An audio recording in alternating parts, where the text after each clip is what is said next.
asked directly, and he has said he wouldn't pardon his son if he gets convicted. Let's wait and see what happens if he loses. Yeah, but he said it. He's going to get pardoned by his dad. There's no question about that. The president has ruled out pardoning his son. Major commitment from the president, accepting the outcome of the trial and also pledging not to pardon his son. One side, Democrats and Joe Biden protecting the justice system, and on the other, Republicans and Trump protecting Trump. Our current president of the United States has so much respect for the law that he has said he would not pardon his son.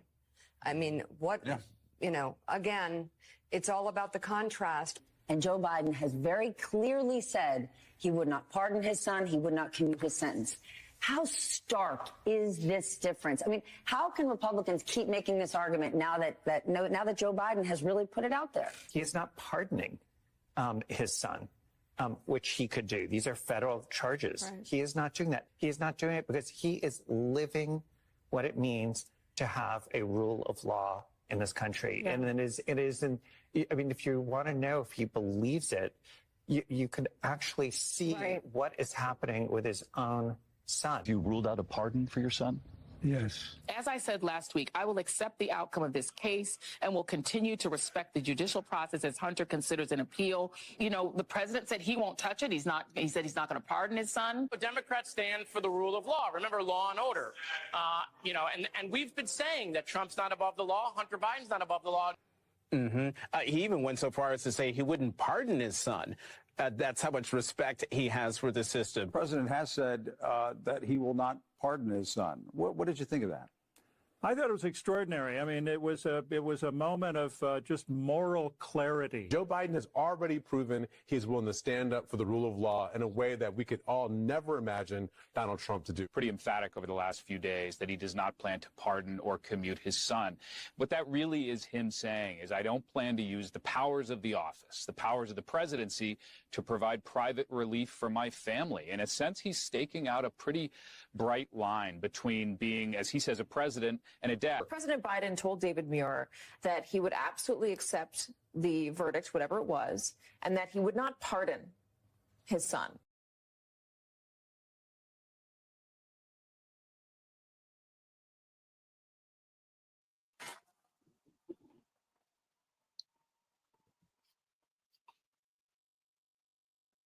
Welcome, everyone, to this episode of Insert Title Here. We're in episode 6, and tonight's just pretty much going to be a bitch session over the fact of Biden pardoning his son.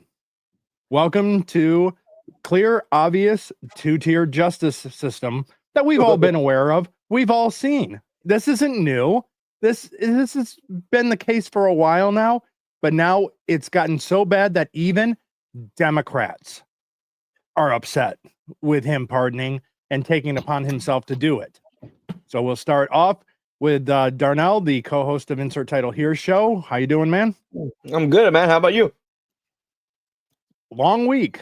It's the holiday season, and you have everything that's going on.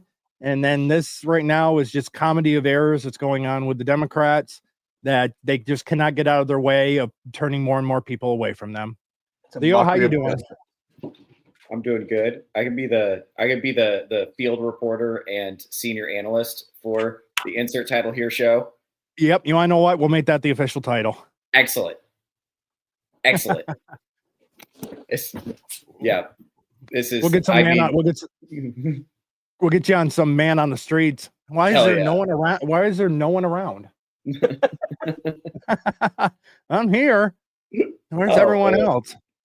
Yeah, dude. We're not down the street with Theo. Theo, what you find down there, man? It sucks out here, bro. Ain't no fucking here right here. Theo, what are the people saying about the lack of snow that we have had so far? It's crazy. There should be some snow on the ground. We're balls deep in December now. Like typically, like around here the last couple of years, it's been dumping on us before Thanksgiving. You know, a couple of years ago, it snowed on Halloween. It snowed on Halloween, and we've had snow I've seen it snow in this area all the way into June before. Yeah, so, that shit does, man. Yeah. So good thoughts, everyone. Make sure you give good thoughts and really hope that some snow goes Darnell's way. Of course, if that happens, it's probably because we've had a massive, we've had the giant volcano of Yellowstone that is erupted, or finally, you want to know what? Biden has caused World War III and we're nuclear winter, or or the sun has just gone completely dark on us. So there's that thought too. Yep. And so, as we all have seen, because it happened this week, Joe Biden, after saying months and months that he would not pardon his son, he went and pardoned his son. Now you have the mainstream media that we talked about last week and the death of it, and that no one believes it, and everyone's changing to different sources of their news. They're still they're coming out and defending his actions, but Democrats are realizing that they just got shot in the foot, and now they don't even have a leg to stand on when it comes to whatever Trump wants to do. Yep. It's open season now, boys. You know what's crazy is we all knew that the Democrats were corrupt and that they were lying about everything, but they always had an excuse. But this is so flagrant that there's no excuse for it. Yeah, go ahead. It falls in line with the all the shit Kamala was saying. We have a plan to do this and that. Like, bitch, you're in charge right now. Like, do you really think we're that stupid? It's the same thing with this. Like, do you really think we're that stupid? We were expecting this shit.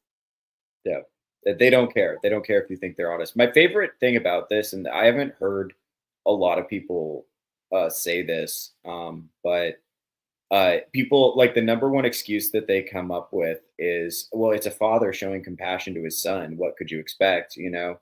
And if you know anything about addiction, the worst thing you can do for an addict is get in the way of them receiving the consequences of their actions. The only way that they are going to be able to change their behavior is if they meet with consequences. And the reason Hunter is probably in this situation is because his dad's been bailing him out his whole life. That's why he never got his shit together, is because he could always rely on this. And then this is just the ultimate example. Did you guys see he tried to pay $300,000 worth of back rent with poop art? Yeah. Did you see that? His personal art, this is worth $300,000. And it's literally like some of his shit is smeared on it, and that's the art. Now, I mean, granted, I understand the stupidity of modern art and what equates to modern art. We saw the duct tape banana on a wall, and that went for multiple millions of dollars. Yeah. It's literally a banana taped up with duct tape on a wall. How is this art? It's money laundering. It is. Absolutely. It's just money laundering for rich people. Yep. But don't worry, because in his pardon, it was spelled out that this is a pardon for a time frame of the crimes he has committed and may be proven to have committed. Oh, but it was a really narrow time frame, right? It was just like the last couple days. Yeah, like 10 years. I mean, that's narrow. I mean, in the history of the world, that is a very short amount of time. Yeah. I mean, Biden has spent more time in government than that. That was maybe like an eighth of his time in the government. So, dude, I wish I could get carte blanche for 10 years of my life. I'll tell you what. God damn. I definitely think this is going to get challenged in the Supreme Court. I mean, it's going to start really. The pardoning power is part of the constitutional powers, but I would not be surprised because Democrats don't like it because Republicans have that power when they're president. What just happened may lead to Congress coming up with an amendment that actually does limit presidential pardoning power. That's how you can change this, through an amendment. I mean, we had a president that served 4 terms because no law was ever in place, and that was FDR. Now, the thing about it is FDR was a Democrat. Guess who led the charge to get that amendment in place? No. Democrats. No. Democrats did that. because up to that point, it had just been accepted policy, accepted tradition. You serve 2 terms and you're done. And then he went for 4. And in that 4th term, he wasn't even really running it. It was his wife. So, and the Democrats, because Democrats were constantly saying, we want to see him. We want to meet with him. And his wife would not let him.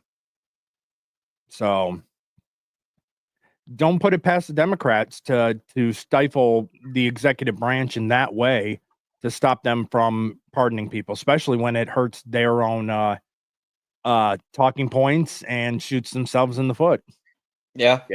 The Democratic Party's in shambles right now. I don't know. Like, they just lost so decisively. It reminds me a little bit of, do you guys remember when Bush left office in 2008, right as Obama was coming in, and he was so unpopular, and the Republicans were like, oh, fuck, what are we going to do? And it was just then, but right after that came the Tea Party movement. And then eventually we thought we were going to get a Tea Party president. And then Trump came out of fucking nowhere. Like, I don't know if you guys remember the memes going into like 2015, 2016, but everybody was like, oh, great, we're going to get Jeb Bush versus Hillary Clinton, and we're going to get more of the same bullshit. And then just Trump came out of left field and fucked up everything. So I'm wondering, we have this kind of power vacuum in the Democratic Party where they either need to change gears in a significant way or double down, I guess, and they're going to lose. They're already losing electoral power. Like, I don't know. I was watching a couple of things this past week. I was watching the congressional debate about that bill that's going to ban DEI. And the discussion is just so low IQ. It's just hysterical yapping on one side. And then people who are being logical, it's like, hey, maybe we shouldn't be racist anymore. Maybe that's a bad idea. Maybe we shouldn't, be picking who gets jobs based on race. And then there are people that are like, how dare you? How dare you want to treat people based on if they're qualified or not? How fucking dare you? You're terrible. And then, of course, I'm also paying attention to these Supreme Court arguments about whether or not we should be able to trans the kids. Yep. And the one side is like, hey, maybe we shouldn't mutilate children before they can't legally even decide to get a tattoo. And we're fucking sterilizing them for life. Maybe that's like a bad choice. And the other side is like, how dare you cause children to kill themselves, you crazy person? How dare you? Well, even the Chief Justice going out there and equating it. This is the stupidity of the not the Chief Justice, but the Supreme Court justices that are left leaning. Yeah. Equating the taking away of this ability to interracial marriage. What? Yeah. That's such a bad faith. That's a bad faith argument. And what's crazy, Sotomayor said when they said, hey, these surgical and medical interventions that we're giving to very young kids have really lasting consequences, and there's a really good chance they're going to grow out of it. So I'm not sure the consequences are worth the risk. And that's a very sensible, reasonable argument. Anybody who has kids knows that. And then Sotomayor says, well, any medical procedure has risks. There's risks if you take aspirin. And it's like, that's so stupid. It's bad faith. Like, I don't even think that's not an argument a serious person would make. You cannot. That's a whataboutism. Yeah. You cannot possibly say that the risks of aspirin are equivalent to the risks of puberty blockers or surgeries that cut off healthy tissue off of minors. Like, that's insane. That's not something a rational person would even say. And so that's how you can tell these people are so, wrapped up in ideology. You see that with the Democrats too. They're so committed to Democrats winning that first the argument was Joe Biden, look how honorable, sweet Papa Joe is. Look how much respect he has for the law. He's not even pardoning his own son. Wow, what a man of honor. And then when he does pardon his own son, it's like, well, what do you expect? It's his own son. It's like you don't even care about having integrity. It's not a concern of yours. You just want to win. Yeah, it's the blue no matter what. I mean that And you saw that with how many votes that that Kamala got. Those were quite literally the blue no matter who votes. I think any rational person was looking at this and going, of the two choices, who's going to make my life better? And they went with Trump. Overwhelmingly to the fact that he won the popular. Yeah. I think there's what's tripping me out is there are guys that I thought were pretty smart in the public media who still went with Kamala. And the only thing I can think of is they're so hung up on Trump they've got their Trump derangement syndrome. And so everything they see is, oh, he's this big brash guy who says, uncouth things, and they can't get past that. But I think you got to look at it not just as the individual who's running, but what their administration is going to be, who's going to be around them, and what they're going to do. And Kamala represents, she's not going to do shit, but the people around her, it's going to be more corruption, more wokeness, more DEI, all of the things that are destroying the country right now. That was going to come in with Kamala. And Trump, say whatever you want about him, he's definitely doing something different. He's putting together an administration. He's got the Avengers. He's got people. Yep. They're going to do something that we've never seen before. It's going to be a big pivot. Now, whether it's going to be good or bad remains to be seen. But I tell you what, he's got innovators and change makers in there, and people like that because, at the end of the day, things aren't working right now. And Kamala was going to be more of the same. So I don't understand. I think, honestly, here's the thing. I understand voting for Kamala reluctantly. I don't know if anybody was voting for enthusiastically, whatever. What I don't understand is people who are still woke.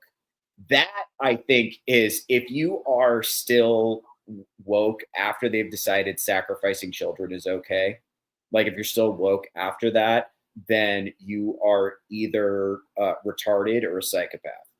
Or you're a retarded psychopath. I think all the reasonable people have left the left already. I don't think you can even reason with these people anymore. Because you look at how many former Democrats are in fucking Trump's cabinet. Elon Musk, former liberal. Tulsi Gabbard, former liberal. RFK Jr. is literally a Kennedy, Democratic royalty. And he's serving in a Republican administration right now. So anybody who is sensible or good or likes America has already left. Like, there's nobody good on that side. As you talk to these people on Twitter, you can see it. They're fucking deranged. Yeah. They're just not capable of rational thought. They don't, and they think you're evil. And here's the other thing, they have no idea how you think. Like, I have a pretty good idea of how a woke person thinks about stuff. I can generally predict what they're going to say. They have no idea what you think, or they have no idea why you think it. It's because it's a huge narrow view that they have of the world, and it's my view only, and they can't see past the other arguments. They can't see the other arguments. They don't know how they're going to be approached on this. That's why it is the runaway. It is the name calling that to try to shut down any conversations. And it's I'm trying to figure out what the hell is going on, because I got some friends that moved to Florida. And I knew they were both kind of, one was like conservative a little bit because his parents, took care of him financially. So he was, whatever, keeps my dad working. His dad was in the oil field, and his wife was pretty liberal. They moved to Florida, and they're both like super, like, they got to the point where I was talking to Buddy, and there's a guy driving around here, my community, with a fuck Biden flag tied to the front of his vehicle, and he had Biden in like a mannequin in a prison jumpsuit with a Biden head in the back. He was talking about how that's aggressive. I was like, you know what, dude? I agree. That's insanely aggressive. I understand where you're coming from. That's it. I wouldn't be happy if someone did that with a fuck Trump thing. So I have to be, fair and say, no, that shouldn't be right. Then he goes, yeah, like that other guy who's got the Trump flags in his yard. I said, wait a minute. How is that guy aggressive? Well, he's got all those flags. I said, yeah. Do they say anything bad about Biden? Well, no. They're just Trump flags, right? Well, yeah. That's his property. He wants to fly 30 flags. He can fly 30 flags. If none of them say anything derogatory about the other candidate, what's aggressive about that? He had no answer. We've barely talked since then. This dude is a fucking smart dude. It's because words are violence. But like he's older than me. I know. Well, he's fallen into that the old. It's the trap of the left. I know, but like, what causes a smart person to fucking think that way? Darnell, let me ask you something. How old is this guy? 46, 47? That's the thing. I don't know. Maybe this might be right. I don't know. So my theory is I know a couple of people who had he's probably not old enough for that. I know a couple of people who have like boomer parents, and they're old enough that they still watch cable news. And I've noticed if the people who still watch cable news are the people who really think Trump is a Nazi. Like a lot of these folks that think Trump is a Nazi are like, you know, grandma age. And they are getting, I think cable news, if you're old enough that cable news used to tell the truth and then it turned into just a hose of propaganda, I can understand why that would be disorienting. Also, I think people who are on TikTok all the time, I tend to notice, like my little 16-year-old niece, she had no political awareness. And then like a couple of months before the election, we asked her what she thought. And she was worried about Project 2025 and losing reproductive rights. Those were the phrases she was repeating over and over again. She's 16 and when is she going to need an abortion? Right. But I'm telling you, I think people are getting so your buddy might be getting brainwashed by. And that's the weird thing. He works for, he's very connected online. He's very, he gets his information there too. I don't even think they have cable in their house. They're one of those weird houses that don't allow their kids to watch cable or whatever. I don't know. His wife is a teacher there. And when they signed that bill where you can't groom children, she was like, on the forefront, this is taking away rights from kids and you can't say gay. It's like, that's exactly not what it's not saying. She quit teaching over that because you're not going to tell me what I can and can't tell my kids.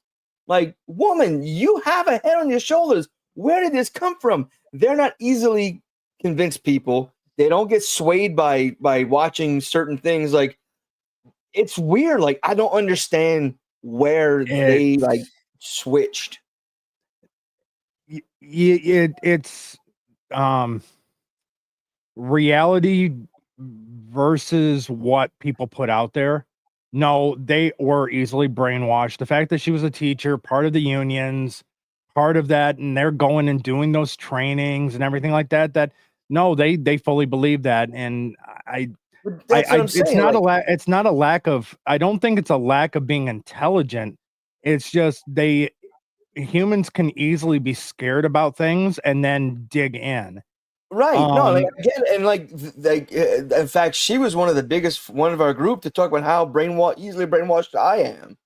I'm so easily swayed, and I change this and change that. And he would say it too, but he wouldn't say it to my face. He hates confrontation. But like, I don't understand where like they hit this line where suddenly what came out of the left side was law, because there was shit that went down in the 90s and early 2000s. They were like, fuck that. When I came from the Democrat side, they're like, hell no. Like, I don't understand where that switch came. Like, what would have caused them to do that? Because they had clear heads on their shoulders. No, well, I mean, I see it out of any union, some unions and some union members that they were really influenced by their unions, and what the union told them, they believe. And it's just they've dug in so much with union thinking that is what the truth is. And especially the teachers union in itself is very demonic.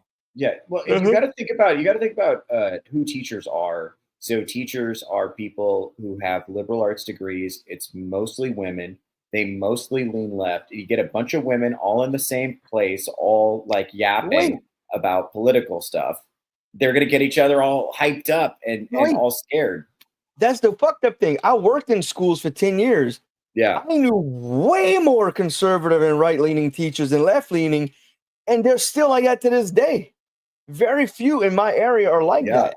So what's going on in Jacksonville? What's in the fucking water down there? All I will say is that there are some areas that the virus has not taken hold considerably. There's other places where it is really taken hold, but you're seeing the shift more and more in public education for the sheer fact that the new teachers are coming in that have been indoctrinated through the college system. And so it is invading more and more. And these older teachers, too, that maybe were leaning more right or at least centrist, are looking at it as potentially, you want to know what? I need to get on board with this if I want to keep my job as I start to get older. And these new teachers are coming in. That's true. Teachers, because teachers, you can get fired. You can get fired if you step out of line, or you can at least get pushed out socially by these people. You can get the social isolation is going to be real. And I tell you what, any of these millennial teachers, I mean, you see them on TikTok, right? I mean, they're all, even the ones that are not crazy are still super woke. Yep. And that's on purpose because they went through the college system, and it's every single college class, no matter what it is, has wokeness taught like it's a fact. I cannot overstate the prevalence of wokeness on college campuses. And that was when I went. It's only gotten worse since then. Like, this is a real problem. And these people are educating children. It's like they're flooded educating our children, and they've gone into HR, so they control who gets hired. So that's how the virus is spreading itself. And now they've gotten to the point where they're so dug in at being anti-Trump that even they can't, like, okay, this Biden pardoning his son, this is Banana Republic stuff. This is stuff you would hear about in like the People's Republic of Zanzibar or some shit. I'm not trying to shit on Zanzibar, but you know what I mean? Just some like fucking Looney Tunes country where the leader is wearing a military uniform and he's got medals all up and down his chest, and the Secretary of State is a chimpanzee, and the fucking Secretary of Defense is an OnlyFans model he likes. And it's just a fucking like a Looney Tunes country that we'd make fun of. Like, that guy pardons his son of all jail time. That's something fucking Saddam did to fucking kept his son out of trouble, you know? And for that to happen here, like, people lost faith in the system before, but now it's just like, ugh. It's gotten to the point now, as I said earlier, that even Democrats realize how bad this is for them when it comes from a messaging standpoint. Because now they can't sit there and point, well, Trump, look at Trump when it comes to the justice system. He was going to do that. Well, Biden just did it. Yeah. They're going to still do what it is anyway. for the average person is the average person that isn't woke, that is just centrist, that just pays attention, sees this and goes, wait, after all this time of him saying that this would be a bridge too far, it's not right for him to interfere, not to use that to protect his son. He went and did it. And then you have the media coming out and saying that, well, he's a father, so he's going to do this. Or the other one is, well, the metric has changed, that they've moved the goalpost on the decision on it. Well, now Trump's coming in, so they had to do it. Well, no, because the clips when they were even asking about that was, well, even if he loses, he's still not going to pardon him. I knew from day one, Biden was going to, Hunter was going to get a pardon. The only way a pardon was not going to occur is that he got 25th Amendmented out. Yeah. I thought it could have been a really good opportunity if Biden doesn't pardon Hunter and then Trump gets to do it. I thought that could have been a moment of like healing for the country. Like, obviously Republicans would have been pissed off, but that would have been such like a Chad move for Trump to do that. Even though Hunter Biden's a piece of shit and probably doesn't deserve a pardon, just as a gesture in terms of healing the country, in terms of, hey, saying, hey, none of this shit is personal. Let's get back to running America. You know, like when Richard Nixon got pardoned, a bunch of people were pissed off, but it was a move that allowed the country to heal. And obviously this is not that big a deal, but it's like, it's a moment where it's like, can we put our swords away and just get back to, you know, running a country? Because we all want to live in a good country. Like, I don't know, man. I feel like in the 90s, like I watched The West Wing recently. I don't know if you guys know that show, but it's kind of like, it's written by Aaron Sorkin, but it's like it's a Democrat president, but he's not. This is back in the 90s. The tone of that show is so idealistic to the point that you can't even watch it now, because it's in that show, everybody, no matter what their political party, they agree that they want America to be a good place. They just disagree on how to make that happen, and they work out their differences and their differences are about policy. Their differences aren't you're a Nazi, you're a bad person, you suck, and I can't deal with you. Because you can't govern with somebody if you treat them like that. And then now, if you do have to govern with somebody after you've treated them like that, it looks super fucking weird. Like, I think a lot of people on the left, when the Democrats say, yeah, we want to work with Trump now, I think the people on the left are kind of rightly saying, what the fuck do you mean you want to work with Hitler? Yeah, what do you mean? I thought he was Hitler. Why aren't we killing him? And Well, you see it in the commentators, because even the ones that are just the commentators, not the reporters, not the elected Democrats and stuff like that are saying, hey, we're going to work with them now. They're even going, wait. Did you not believe? Did you say all these things and now not believe it, or did you not believe it then? Was this just talking that you didn't believe any of this because of the sudden change in what you're doing? Yeah, it doesn't help their party any, because now it looks like they don't even believe what they say. Again, another hit to Democrat credibility. Yeah, incredible. I don't know how anybody can feel good voting for Democrats after this. Now they're talking about President AOC in 2028, and I'm like, fuck off. Is she still too young by that time? No, not by then. She won't be. Nope. She will be able to run in the next election. And oh yeah, throw that JD Vance versus AOC. Come on, that one's a given. Yeah, which way it'll end up going. Like, at least, yeah, JD Vance at least is. I would really like it if he ran for president. I'll say this about the vice presidential debate. I was bored, and that's a good thing.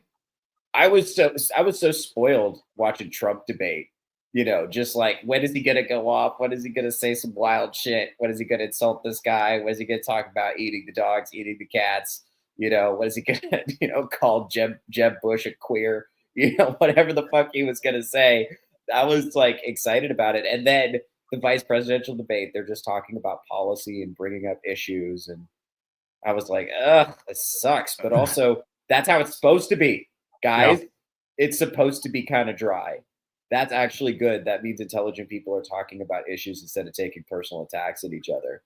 Yeah, that's but by and large, modern presidential debates are not even a debate, not even really debates. I mean, the moderators have to stay out of it. They pose a question. I mean, the debates taught in schools. Well, used to be anyway. So people who know debate can look at this and go, this is not a debate. You have two sides to an issue. The moderator poses the question, and then each side talks about it. It isn't ask a question, move on, ask a question, move on, ask a question, move on. It's just it's literally just an interview. That's all it is. It's like if you were going in for a job interview and you have two people vying for that same position, and you're doing a group interview for the position. Yeah, you're absolutely right. I did a little debate in college, and I tell you what, man, it would be incredible to watch, like you're saying, a real structured debate. Like, you give both, you pick a topic, right? You give both people an opportunity to address it, and then you give both people an opportunity for rebuttal.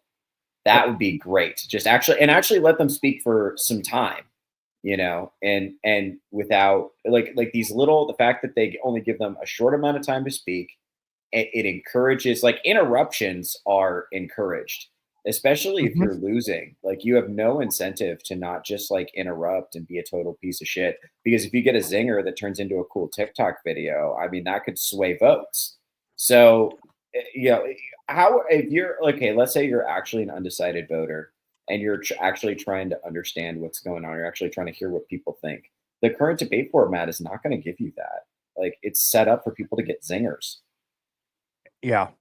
in addition to that, there is no reason at all that the moderators should be making any kind of comments or injecting themselves in any kind of way into it either. No. And like you saw that when Trump was debating, Biden, and then with Kamala, especially in the Kamala debate, it really felt like it was Trump versus the moderators, really too. Like it felt like they were actively participating and trying to put a thumb on the scale, and they were not like Biden and Kamala both said wild shit that did not get fact checked until later. Until, of course, now we live in the era of the internet where online commentators can check that shit kind of after the fact. But if you're, watching the debate live, it's crazy. Here's the thing. I think that actually helped him in the long run, because people I don't think people like it when the moderators are jumping in and ganging up on a particular candidate. People were starting to get tired of the unfairness. They really were. And I think it's gotten to the point where now people, because they went so hard on Trump for so long, people started to wonder if maybe he was right. Maybe they were being kind of unfair to him. Maybe he's not such a bad guy. Because that's the other thing. This election cycle, okay, in 2016, we had so many wild clips from Trump. We had John McCain got captured. I like people who don't get captured. That was the one that stuck with me, because it's that's a fucking wild thing to say, right? And he said so much crazy shit about, Megyn Kelly had blood coming out of her wherever, and fucking all this stuff, right? All this just completely off the wall, crazy personal attacks. He tweeted so much crazy shit. There was so much less of that this election cycle. He really was cool. You got clips of him dancing. You got him holding the fist up after he got shot. He was actually kind of, mostly kept his gloves up this election cycle. Yeah, he wasn't allowing the shots to be taken where he then has to respond. But in addition to that, is that during specifically his first campaign in 2016, he was just a regular guy. He wasn't a politician. So he talked like a regular guy would. He talked like a business leader talks about things, not thinking anything about it. Because again, the difference between a polished, trained politician and just a business leader that goes and has beers at granted rich. I'm not going to but going and just shooting the shit with his friends. And just treats everyone like that. And that's where, again, I think the biggest thing that helped, one of the things that helped him considerably was going on the Joe Rogan podcast. 3 hours. I mean, they spent a good, almost 45 minutes alone just talking about MMA. That personalized him. People were going, wait, I thought this guy was the most evil person, and he sounds like my dad, or he sounds like my neighbor. He sounds like a normal person that I've interacted with before. It was the worst thing that could happen to the Democrats and the media with their narratives that they were using against Trump. What also hurt them was the fact that Kamala could not do a 3 hour. Could not. No. Because she is a manufactured candidate. Oh, she wanted shorter time. She wanted a different location, all kinds of bullshit.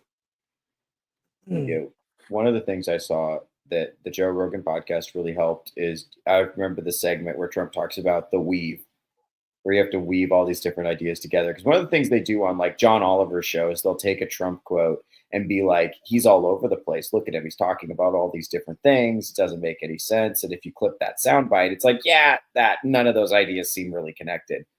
But it turns out, hold on. My mic got disconnected right as I was starting to talk too. We still hear you? Well, listen. So what I'm saying is, when you got him on that 3 hour podcast, if you actually let him talk for long enough, he returns to the original subject and all the ideas actually are connected. And it turns out Trump is just an idea. He's not used to speaking in sound bites like politicians do. He is used to having some time to flesh out his ideas, and he's used to talking to somebody, for a long time.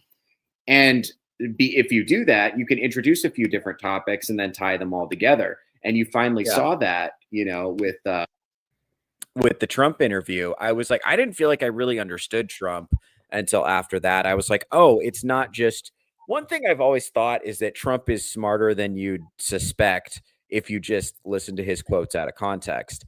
And that was an impression I really got, listening to him talk for a long time, is like, oh, actually, if you let him finish the idea, he'll weave it into all these different ideas and then he'll bring it together and put a bow on it at the end. We'll show you how it connects to what you're asking.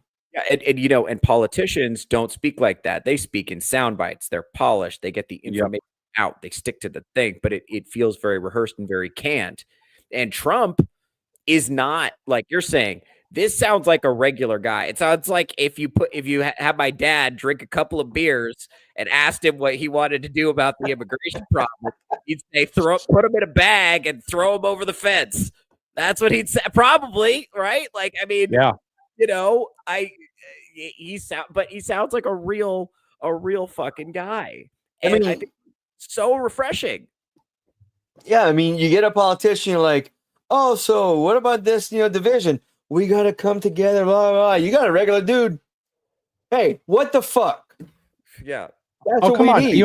I knew what Bill Clinton was saying is, I feel your pain. I feel your pain. I mean, that spoke volumes. Yeah. I mean, Biden, every man, Lunchbox Joe, I mean, he could go to those foreign leaders and say to to Russia, don't. Oh crap, they are. Yeah. I mean, Joe's the babysitter that watches the kids and said, don't do that. Your mom said don't do that, and they go and do it anyway. You're gonna get in trouble, and they do it again. I said stop. That's what he is. But it's the same with all Democrats, because look at Obama. Obama did the same thing. He drew red lines. They would go over that red line, and he wouldn't do anything about it. He would just draw another red line. And they don't do that. Like that famous story of Trump where he's talking to the Saudi laborers, like, cut the shit. And he's like, or what? And Trump pulls out a picture of his house. And it's like,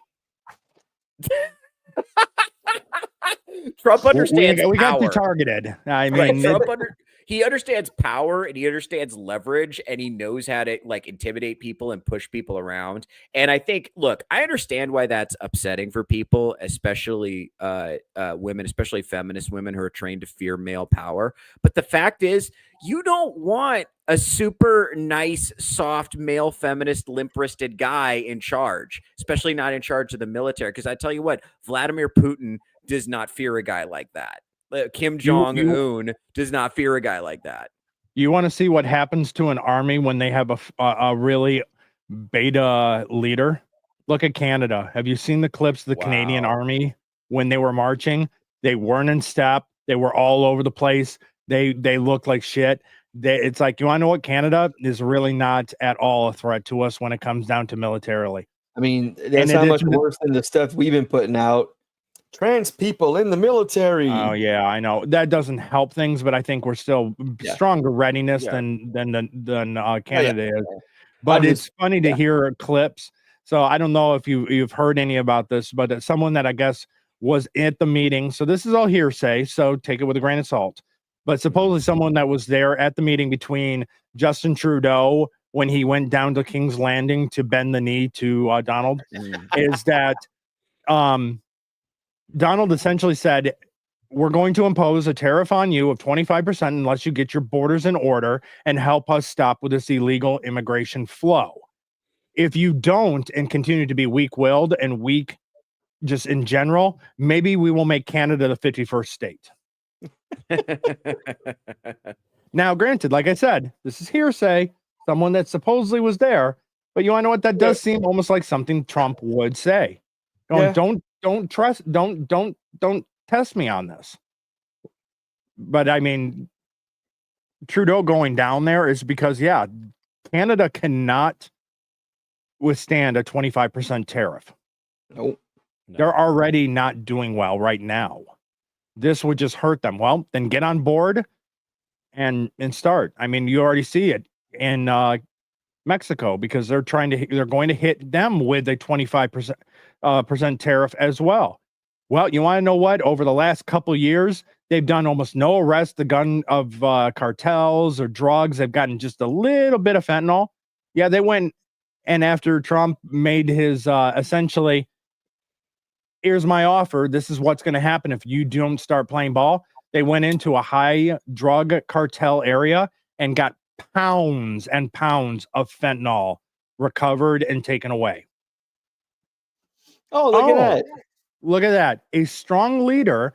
And the thing is that as much as the left and feminist think bullying is bad and it shouldn't do it, no, you want a bully of a leader that's going to go out there and say, here's my terms, meet it, or I'm done. Now, there's some compromise a little bit, but for the most part, get on board. This is what we're doing. You want to know what? If not, and you want to know what? You're going to deal with what we do to you. Well, So, yeah. I think bullying is bad. Bullying is fucking horrible. But on that note, we need a strong leader who's going to do what they say.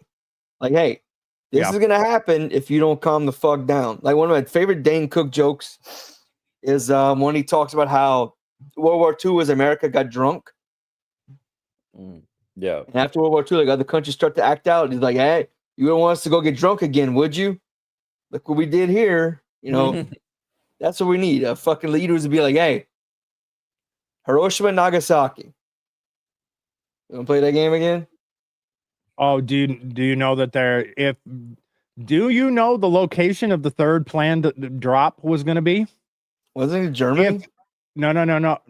World War II. There was already VE Day victory in Europe at that point. Okay. Yeah. No. So you had Nagasaki, and then you had Hiroshima. The next location for the third bomb, Tokyo. That's where they were going to hit next, but they didn't need to because after the second one, Japan came and said, "You want to know what? We surrender." We're sorry. Here's the thing. This is what a lot of people like. If you look at history during the prolonged periods of peace, like during the Pax Romana, one of the reasons that worked was because Rome had so much overwhelming military force that it didn't really make sense to fight them. And that's kind of why things are peaceful. The reason we have free trade and why we can ship things with boats is because the United States Navy enforces it. The reason there's peace in so many areas of the world is because the United States has military bases all over the world.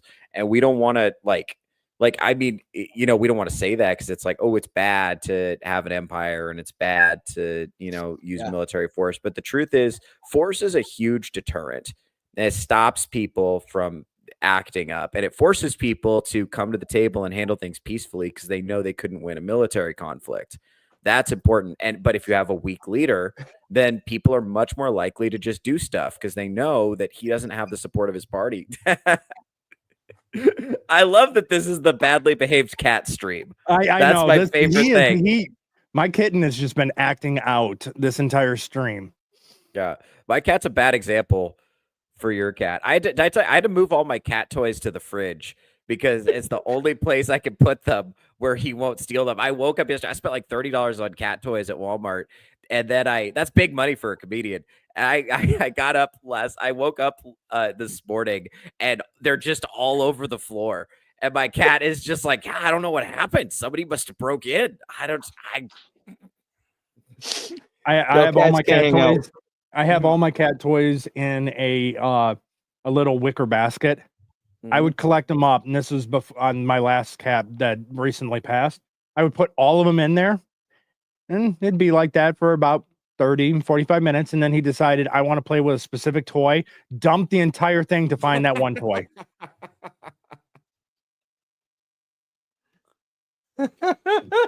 But I think going back to the World War II. I'm sorry. Oh, no, it's fine. The biggest thing about it, too, is the World War II set up the one world government tract. Even though we had strong leaders coming out of World War II, they still was moving towards that because you had the League of Nations that was a result of World War I. And then at the end of World War I, it then changed, and into World War II, it went into the United Nations. It's still one world government type mentality. And on top of that, it was making essentially with the UN using America as the world police. We need to stop being world police. We shouldn't have been, because this is what's caused a lot of things, because, well, government wants to be involved in regime changes around the country, around the world, that we have no business to even be involved with, and we've interjected ourselves in.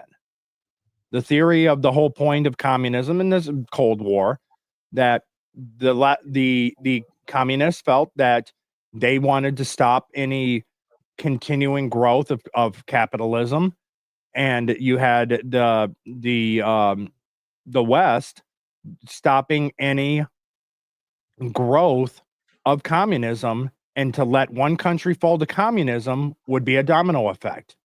So that's really what caused the Cold War and the conflicts that we had in Vietnam, Korea. It gave, after World War II, gave birth to the proxy war. And that's all we've done since World War II is proxy wars.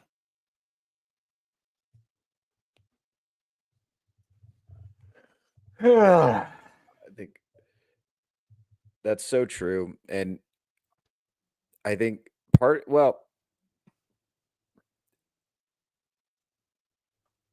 think since World War II, the only, like, it's got to the point now where the only way that once the United States got in this position of like being the world hegemon, the only way that it was going to fall was from internal conflict.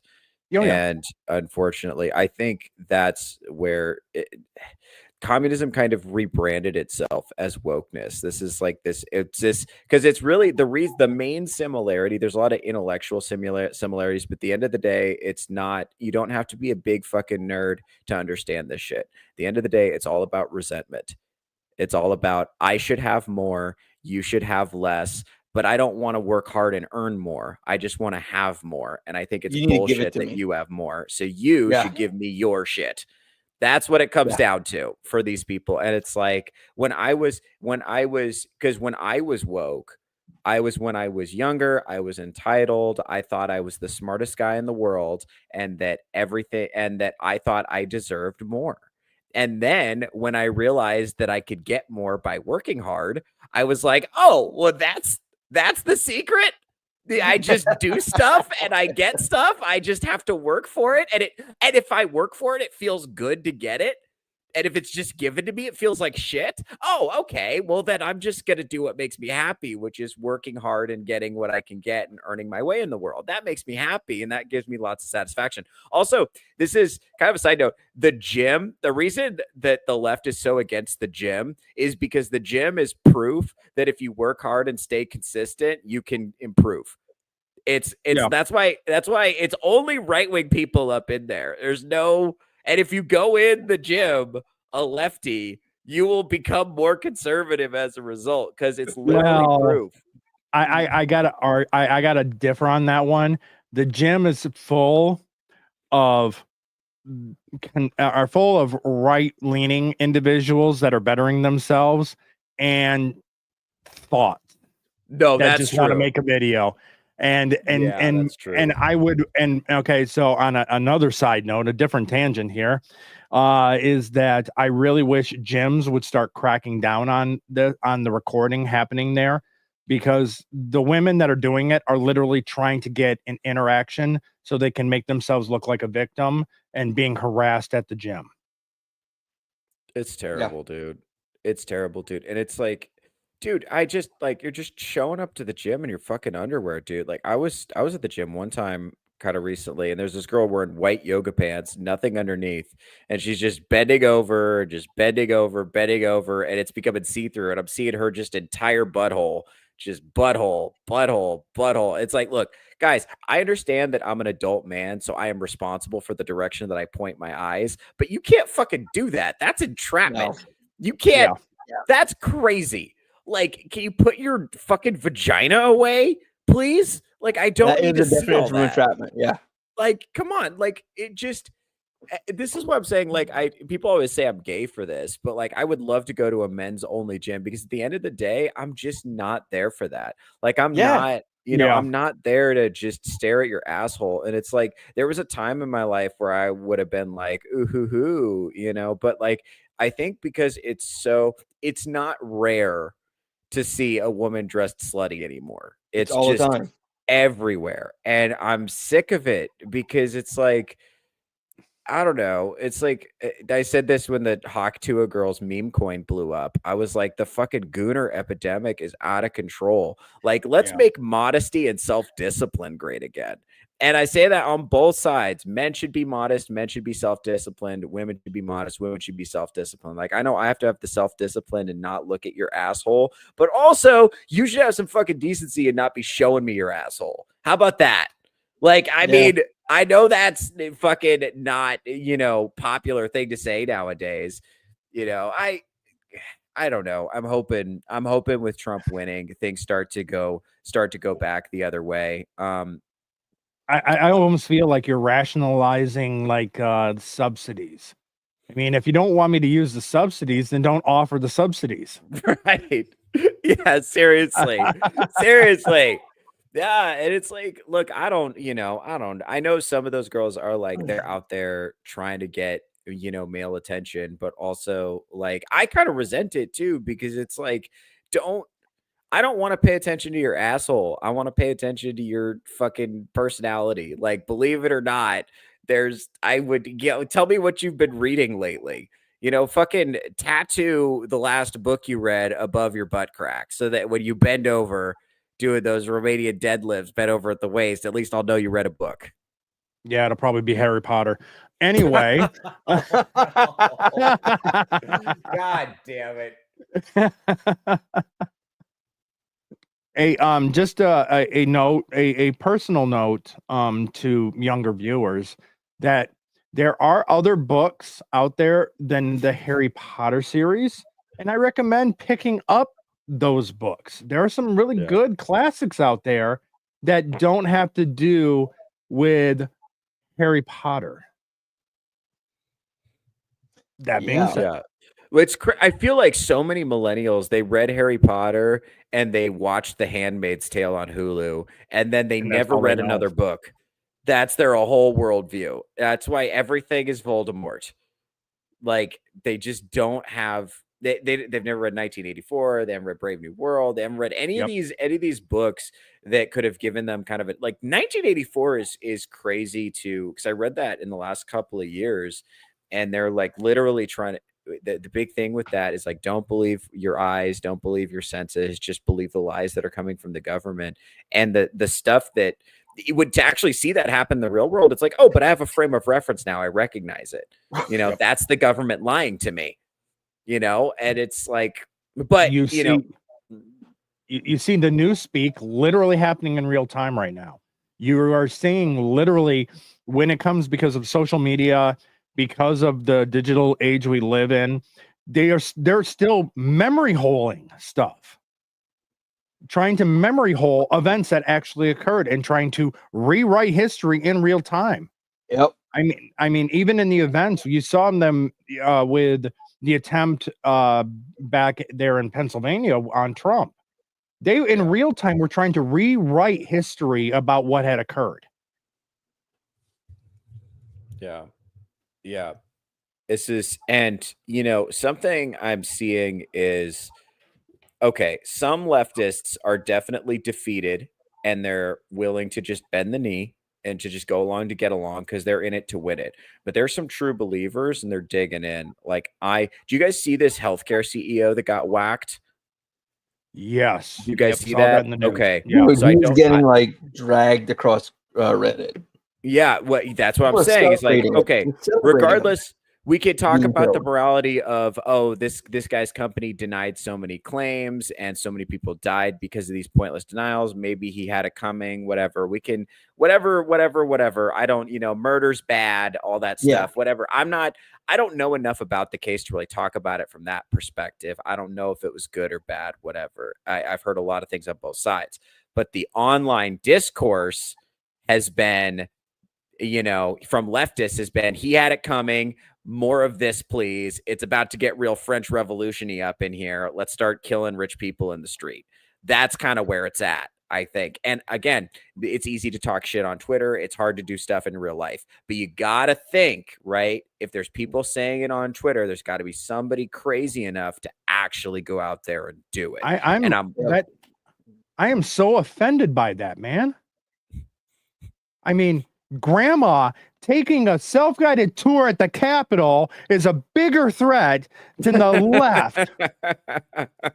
They literally threatened democracy that day and tried to overthrow the government with no weapons at all. Oh yeah, January 6th. That's crazy. Yeah, that is like the biggest. That is the biggest red flag in modern history. Like the fact that I mean false flag. Sorry, yeah, not red they flag, tried to say January as soon as they're like January 6th is worse than 9/11. It's the worst thing ever. It's terrible. And they completely gloss over all of this violence that's being committed by people who are unhinged. And I think left wing, okay, run with me on this. I think woke philosophy is fundamentally suicidal and anti-human, and you have to be like a depressed narcissist to really buy into it. Like you have to fucking like hate your life and think that everybody else hates their life too, and think that there's no other way to live. And I think because the most extreme version of this is like anti-natalism, the people who don't think that humans should have any more babies and basically think the world would be better if humans went extinct. And if you follow their logic, their number one thing is suffering is bad. Anything that reduces suffering is good. If there were no life on Earth, there would be no suffering. QED, they win. Perfect moral position is humans go extinct, right? And the people on the left, their number one thing, we talk about this all the time, momentary emotional suffering is the worst thing ever. And we have to be nice all the time so no one experiences any emotional suffering. We can't judge anyone's behavior. We can't slut shame. We can't fat shame because that would make somebody momentarily uncomfortable, even if it would be better for them in the long term. You know, a little momentary discomfort is sometimes good for you in the long term. And, you know, I'm Catholic, so I don't even think suffering is bad. We're supposed to be grateful for suffering. Suffering makes you, you know, stronger and a better person a lot of the time. You know, suffering in the gym, for instance, makes you stronger over time. You know, emotional suffering is the same way. But if your number one issue is how do you get rid of all the suffering, well, then your life is going to be miserable because you're not going to be able to handle suffering, and you're going to think everyone is miserable, and you're going to think, fuck it, why don't we just, you know, pull the plug, get rid of all the suffering? I really think that's it. And if you're that unhinged, if you're that unwell, then why not kill a couple of rich people and then take your own life? Why not take a shot at Trump from a slanted tin roof? You know, because I agree with what you're saying, especially the part about, you know, the slut shaming, fat shaming and shit. The only caveat, which like, and this is from years of being, you know, having to stay neutral and shit, was the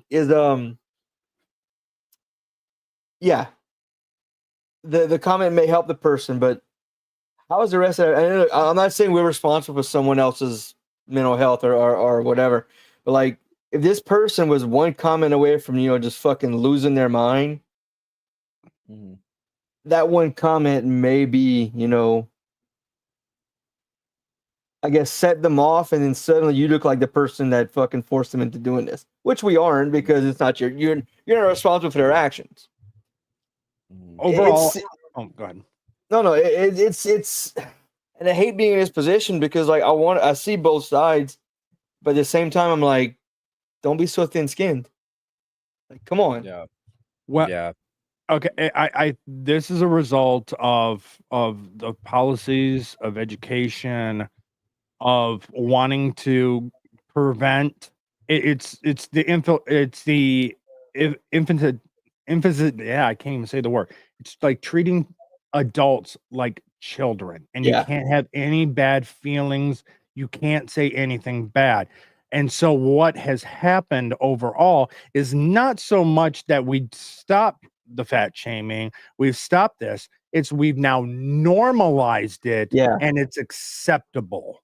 That's the problem, is that we have catered to bad choices. Well, they made these bad choices, they're now dealing with these results, but we can't have them feeling bad about those choices they've made.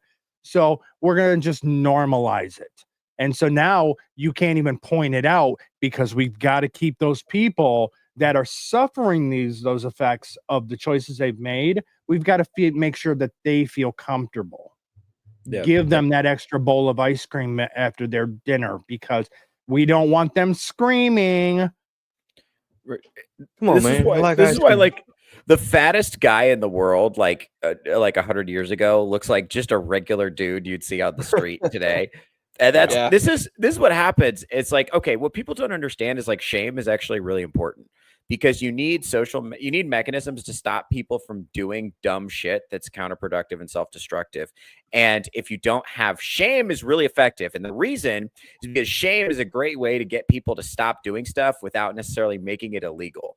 Because if you make something illegal, then it can be enforced with violence. You can send men with guns to your house to enforce it. This is the libertarian idea, right? Anytime you make something illegal, you're saying it's enforced with violence. Shame is not enforced with violence. Shame is enforced with, social judgment and shunning and all sorts of ways, right?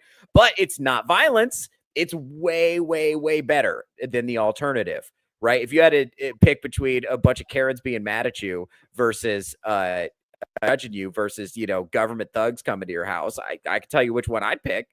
Yeah, absolutely. You'd much rather deal with that, right?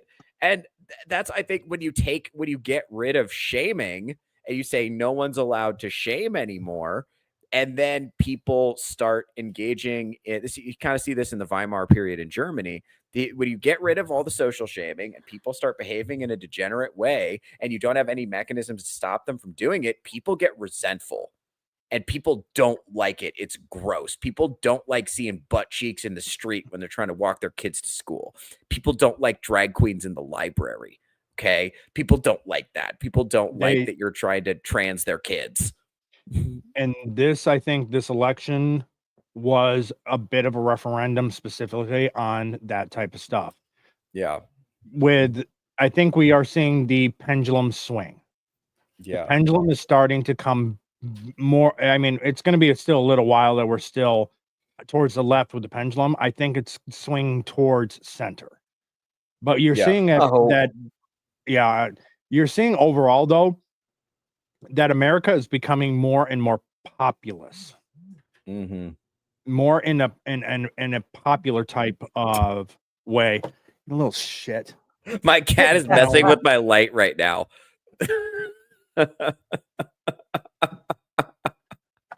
I was gonna say you're gonna need to fire him earlier because he's being a bad cameraman when he was messing with your camera. He is such a butthead. I love him, but he's a fucking butthead and he does not like sharing attention. It's like, Lucius, I'm trying to fix the country over here. Would you chill? Try to save America. Fucking stop. God damn. He doesn't understand. I can't get this fancy ass cat food if the economy goes to shit. Dude, and look, I know schools have adopted like a zero tolerance for everything and all that stuff. So like, even if you defend yourself, they're suspending and everything. Yeah. I can't tell you how many parents were pissed off that when the kids are getting a fight, I'd go find the principal, like, hey, I need to see that video and I need to see what happened. And I'll look at him and like, okay, this guy or girl clearly was just standing there hanging out. This one came running across the fucking quad, started beating the shit out of him. And it's like, all right, so what are you doing? Well, I'm going to charge this kid. I ain't charging that kid. Well, why not? We're suspending him. Like, that's your choice. That's your policy. The law states that this person is okay. They defended themselves. Or like this person kept fucking ragging on this kid. Like they were like, and they didn't just like pick on, they didn't just like shame him. They were like fucking verbally just berating this kid and he fucking swung. He's not getting charged. His back was against a wall and he's got 3 dudes in his face, calling him fat. He's not getting charged. Sorry. That case, and that I was trying to get, that case was a case of, that was too far. It wasn't just shaming. It was, actual bullying. Right. And here's the problem. So what we've done is one of the things that part of this is the feminization of schools, where you say the most important thing is everybody needs to get along all the time and any kind of conflict is bad.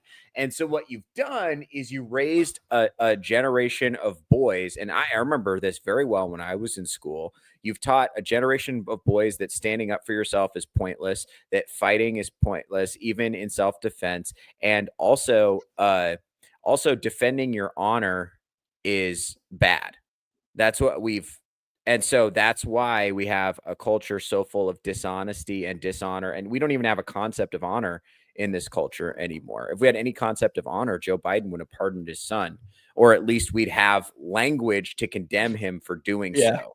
Right. But we don't anymore because we don't have any concept of honor. It's just whatever it takes to win, whatever Weasley bullshit you have to do to win is acceptable. We've completely gotten rid of this concept of honor and the idea of even speaking up for yourself or defending yourself if you use mean words, even if that person's using mean words to you. It's like, okay, both of you are equally wrong. Both of you apologize. Both of you are going to get in trouble. Both of you are going to get suspended. And it's like, no, that's not right. And so eventually, as a boy who's being raised in that system, you realize, okay, I guess it's pointless. I better just sit here and take the abuse day in and day out. And can tell you what, in the real world, when you encounter a fucking psychopath who just wants to bully you and take advantage of you and put you down, you don't even have the tools to defend yourself or speak up in your own defense. And we see this playing out now, where if you're a white person, you're being called a racist in public, and you defend yourself. Just the act of defending yourself is itself an act of racism. You know, that's diminishing someone else's lived experience. You know, and if you like that, it has created a society of people who are either they have no backbone, they're cowardly, or they want to stand up for themselves, but they just don't know how. And so you got a bunch of passive people who are just like, everybody must get along. Everybody must get along. Tell you what, you can't build a society off of everybody must get along. You can't do that. Work. No. Like unfortunately, you got some people are not going to play by the rules, and you need mechanisms in place to punish those people. Sorry. That's just how things work. Or you're going to have people fucking cleaning off the shelves in 7-Eleven and running out the door. You got to have some kind of rules or social order breaks down. Sorry. With California? It's a mixture. It isn't just the feminizing of the education system in itself. It's also the broken homes. Yeah. That also where there are too many males being raised in households that there is no male presence either. So that coupled with the educational system being more feminized, it all goes together. I mean, there's many pieces to it, but I will say, yes, that's part of it. The other part is clearly also the lack of the father figure in the household, because the male presence is needed for both boys and girls to properly be raised. Yeah. That's part of this is like saying that men and women are interchangeable. This is all by design. And I know people like to say that first wave feminism was the good one and it only got bad later. Hot take. No, it fucking wasn't. From the get-go, the goal of feminism was to destroy the family. That was from the get-go. It was to promote sexual degeneracy, destroy the family, and destroy the mechanisms for creating safety and comfort for women and children. That's it from Jump Street. That's what it was about. And you started with giving women the right to vote. That's what I'm hearing. Goddamn right. You're goddamn right. I just got into a fight on Twitter about this because I think I've said it before and I will say it again. I think the only people that should be allowed to vote are the people that actually have skin in the game. Right. I agree with you. I think if you're married and you got kids, or if you own a business, that's my rule. If you're married and you got kids, and if you're a man, obviously no women, but if you're a man who's married and got kids, if you're a man who owns a business, you should. And here's the thing. One vote per household. Right. That's exactly right. Because you see, here's the thing. I always say the people in power are, first of all, they want as many single women as possible for two reasons. One, single women are easier to separate from their money. So that's good for our corpo overlords. Second of all, as we saw in this last election, it's easy to kind of scare single women and get them to vote as a herd. We got a special guest coming in. What? We got a special guest coming in. How you doing, Tiny? Oh, shit. What's up, girl? We all left MSK eventually. Well, I waited till he was done, but yeah. No, I was I was just talking about why women shouldn't vote. That's what I was talking about right before you got here. Since I've actually talked to you about this, and I know that your opinion means that you wouldn't be able to vote either, I'm not going to go off on a tangent. Thank you. That's what I'm not saying. And Like all men. It was the whole point. It's like kind of landowners, those that actually have skin in the game and stuff like that, which means that I also would not have the right to vote because I rent. Well, Darnell would be able to because he owns a house. And here's the thing. This is important too. It's like actually having the time to actually know stuff and know what's going on and be able to zoom out and think about what's good for the nation as a whole. That's actually a privilege that a lot of people don't have time for. Like a lot of people are just focused on their day to day, just getting by. And those people, it's really easy to see. Like, here's the thing. If you own a business or if you're married and you got kids and that changes the way you think about society. It changes the way you think about the future. I can't just buy your vote by sending you a $500 check in the mail. I can't just, promise to make it easier for you to have casual sex and get you to vote for me, right? I gotta have a better idea than that because, you got fucking bills to pay. You're trying to plan for the future. You want the country to look better, for your kids. And I tell you what, if we had fucking business owners and married fathers voting, I think we'd have a lot better country. It'd be a lot harder to sell a lot of this, woke liberal bullshit. To somebody. To some degree, that was the idea behind the Electoral College. The average American doesn't have the time to dedicate themselves to knowing what these particular candidates are saying specifically in different parts of the country. Yes. I mean, even if you read the newspaper articles from interviews with Lincoln that he gave in the North versus the interviews that he gave in the South, very, very different. So the idea was that to some degree that people who were going to be electors had the time to get newspapers from all over the country, to pay attention to what these people were saying so that they could vote in the best interest of their state, not necessarily what the populace has been convinced is right, if that makes any sense. Uh-huh. So, and as much as we have the internet and all this stuff, I still think you need electors. I still think you need people whose job it is to be sure what people are actually saying, what they actually stand for. We got a celebrity in the chat, gentlemen. No, that was from like an hour ago. Never mind. I had to mess with Tiny. Oh shit, that's great. He's following you. So now that we've gone full circle, and Tiny's here, and I know she's fired up about it because we started in on MSK's show. Yeah. So we're gonna go back to the pardoning and the shooting of the foot of the Democrats by Joe Biden, pardoning Hunter. Tiny, what's your thoughts on this pardon? God, where to start? Well, first of all, I think it's horrible precedent. I don't think it's legal. I'm excited for the challenges that have already been brought forward. And someday these two black cats have to meet.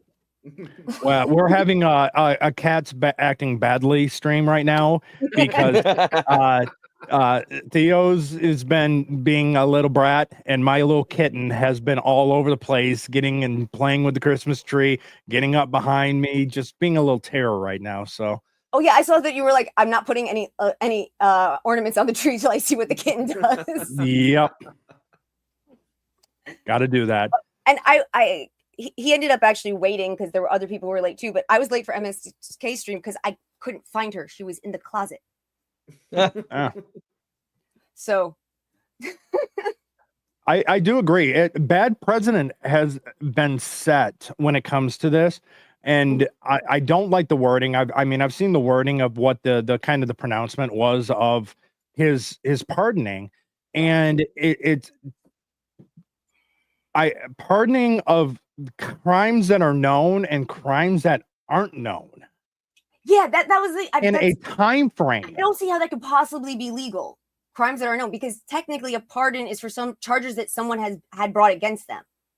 So by definition, you shouldn't be able to pardon something you haven't been charged with.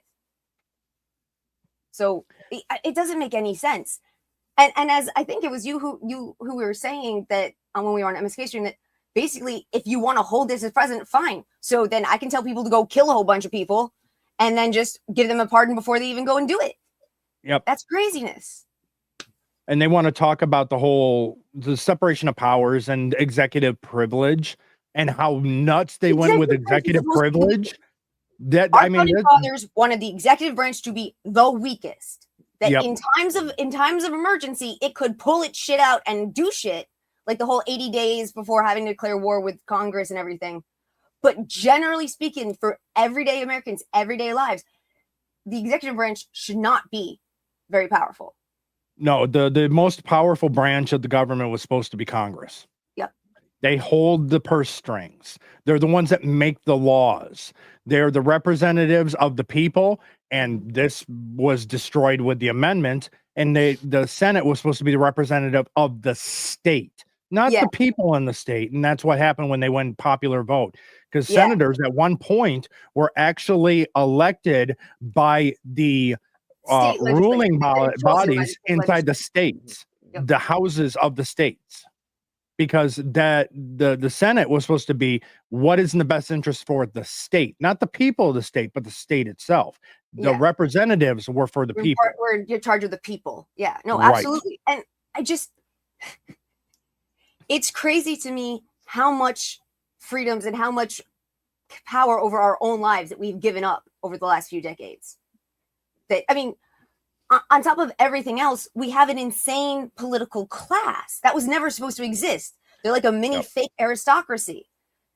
You're not supposed, if you want to say that multiple members of a family all go and serve a couple terms, that's fine. But this idea that members of a family that serve for their entire lives and then their children serve for their entire lives and their children serve for their entire lives. And their title over, The fact that, the Bidens and the Kennedys, and it's just like, no, this was not supposed to be as it is. You're supposed to go serve a couple terms and then go back to your regular job. Not to mention for years and years, God, back in high school, I did a project which was looking at all of the things that you get for serving. Forget the stupid large paycheck they get. The free healthcare, what's that worth? The free security, what's that worth? The cars they get, the gifts they get, the lobbying shit. These people are making, no matter what their actual paycheck is, these people are making millions of dollars every fucking year.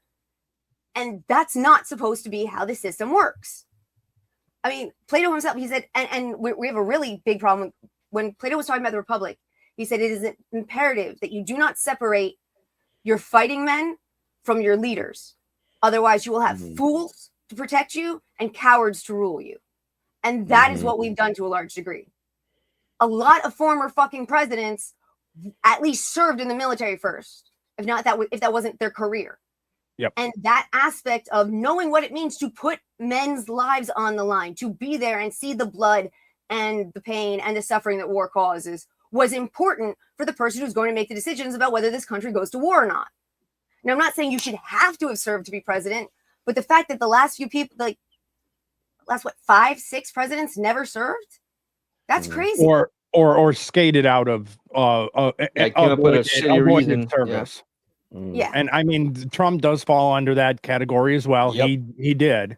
And I'm not going to skate around that going, oh, we'll ignore Trump. No, Trump did too. No, he did not serve, but he served in a different way when it came to helping the country. And that's why I'm very big on the aspect of Starship Troopers. Service guarantees citizenship. Now, it doesn't need to necessarily. I've always loved the Heinlein version of what a country should be and what. And I have no problem with corporal punishment. I definitely have no problem with corporal punishment publicly on the web. I'm cool with that. Like you pull your military service or you pull first responders service for X amount of years, you have to serve this country to become a full citizen.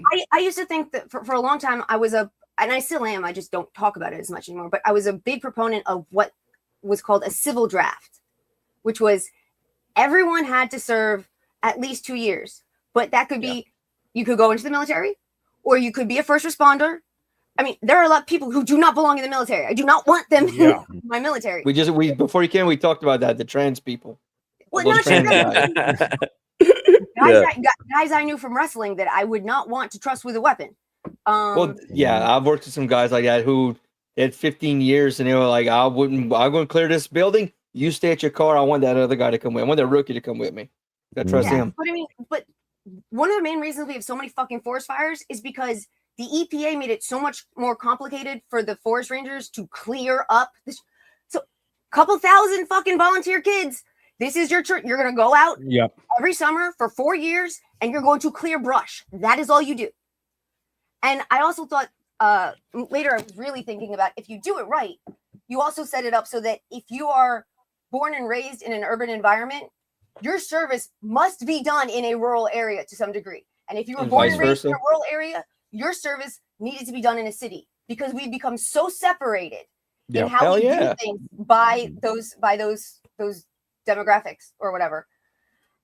And I also and going back to the Heinlein thing, our prisons are ridiculous. They don't, generally speaking, they don't rehabilitate anybody. And so if you have you get lashes publicly, and then you go to a training program, like whether it's you become an electrician or a plumber or whatever, one of the trades, but you get a punishment that everyone sees and that you will remember with those scars on your back, and then you're given the opportunity to learn a skill that will hopefully make sure you don't end up back here again. Now, I like that idea, but I'm speaking as from a position of experience. So I know prisons are just now starting to get to the whole really rehabilitate people. Like the local county jail here, they are like fucking leading the way in like teaching stuff to inmates, giving them opportunity, like giving them like, hey, you're gonna leave here, you're gonna have 3 or 4 fucking skills, not 1, 3 or 4 to fall back on, but they're coming right back. Is it because they just, it's like, is it a cultural thing, or is it just, it doesn't matter what you do to people in prison, they're going to keep coming back because their culture demands that type of activity outside of jail? Or can we really rehabilitate people like this? Well, on top of everything, like, this is kind of ridiculous, but I honestly believe that Jordan Peterson and Mr. Rogers should be playing in every male prison 24/7. You want to see a riot? Do that. I'm not kidding. I'm not kidding. They gave the new jail, when they built it, each dorm is like 70, 80 people, and they have like 6 or they have 3 like 60-inch TVs with a Bluetooth like little radio they can like transfer back and forth. And if their show's not on when they want it on, they fucking go nuclear. Like they go nuclear. That I understand, but I mean, at the same time, it's just like the idea. I mean, I'm with you though. But it was really interesting. There was a group of I think it was like scared straight style kids or whatever. That, I mean, they came from bad neighborhoods, bad homes. They were in that school to prison pipeline all the way. And this counselor made them sit down and watch Mr. Rogers for like 3 hours a day. And you fucking like just half the recidivism rate. The other program that I saw that was really cool that doesn't really work with my idea of basically you give them a punishment and then give them a skill and get them out. But if you do have prisons, one of the programs I found really interesting, I think it was happening in South Carolina originally. Yeah, they were bringing in feral cats, and they needed to be basically domesticated. They had to learn to be with people so that they could possibly be adopted. Like they brought the cats. I was about to say, get adopted. Animal Planet would be a good channel to play for these people because look, I am not an animal person. Okay, I can cats and dogs. I could kind of I'm okay with. But I'm not an animal person. But after watching like a Saturday of Dr. Pol, I'm starting to feel. I start to feel. Yeah, So and a lot of. And I mean, it goes back to what we were talking about earlier. Overall, when it comes down to it, it's the culture that's been allowed to permeate in the U.S. from single mother households, no males in there, the communities that have just disintegrated into just all this gang behavior. I mean, this just adds and adds on top of it, and it just it ends up being essentially a school to prison pipeline. Because of while it's the community that they live in, because it's wrong to be policing because of cops. cops are bad and they only target, and so we're going to kick them out of the neighborhood, making things worse. You can't enforce the laws. And unfortunately, we lost Tiny. She froze up. Oh, so her internet might have dropped. So she may be joining back in here shortly. But it is true. I mean, there's so many things. I mean, the breakdown of the nuclear family. Thank you, feminists. The breakdown of rule of law. And the rule of law means nothing when, even at the top, when the regular Americans, regular citizens see a two-tier justice system. When you see Hillary Clinton, where they have the Justice Department comes out and literally spells out all of Hillary's crimes, literally all of her crimes, and says, but we're not going to prosecute. Right. And when they do choose to prosecute, this is one of the things of the many things that have discredited the justice system. Not just who they let get away with stuff, but the fact that they went after Trump and they went after Trump and they went after Trump and they went after Trump. The only thing they could really hang on him was he paid some money to Stormy Daniels, and he should have maybe labeled it differently. Maybe that was a campaign funds issue. That was all. After all the stuff they went after him for, that was all they had, right? That was a criminal case, and they want to call him a felon after that. And it's like, this is just obviously illegitimate. sorry. Same thing happened to Elon. okay. As soon as he bought Twitter, all of his companies came under attack by regulatory agencies. Yep. It's just so obviously illegitimate. And it's undermined faith in the justice system, which is such a serious problem. Like, people have to believe in their institutions, because one of the things we don't have in America is we don't have a shared state church. And that's a good thing, because that allows religious pluralism to thrive here. And that's a great thing. But because of that, the reason we could all get together and believe in something was because we all believed in institutions and the spirit of America and like freedom and liberty and equality under law.